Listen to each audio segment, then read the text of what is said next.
Well, it's a beautiful December day, so I thought I would take the old Oldsmobile out for a drive.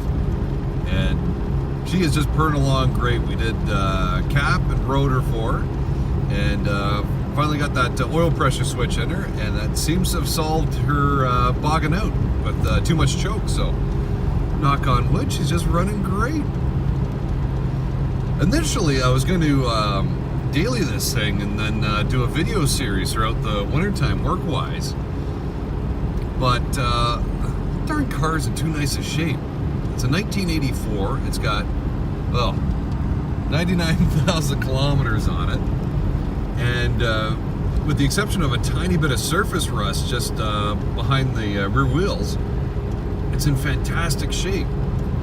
And dailying this thing in southern Ontario with all the salt we put on the roads would quickly rot her out, I think. And you know what? It's just too nice for that. There's a piece of history here. It's a time capsule from the early 1980s.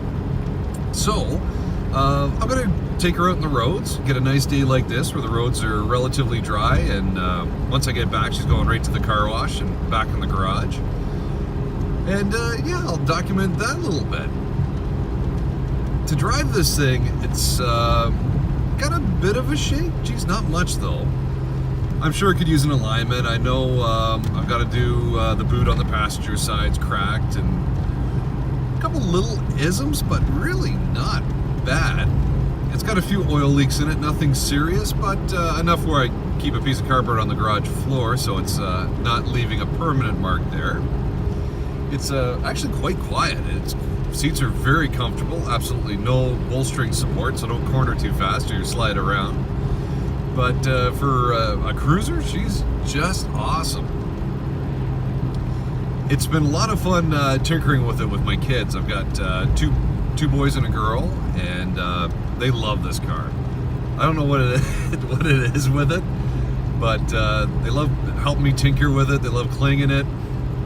It's kind of fun, something we can all do together, and it fits in my garage, which is huge, one of the reasons I bought it. Would I recommend dailying a 1984 Oldsmobile to everyone? No, I wouldn't do that. But if you have a bit of mechanical knowledge and a basic understanding of how motors work, it's really not that bad of a car.